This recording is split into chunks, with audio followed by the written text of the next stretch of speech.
So for a margarita, we start with tequila, lime, and triple sec. Okay, so let's gonna start with the very beginning, which is chill glass. Really important. We use a little bit of lime juice to make the rim with salt. Grab the tequila. We do 50 ml of tequila. Fresh lime juice. We use 25 ml. Last but not least, for a classic margarita, triple sec. Control in this occasion, we use 20 ml. Get some ice in. Close the shaker.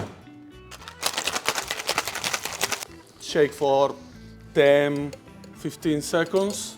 Then we're gonna double strain the gourmet classic margarita.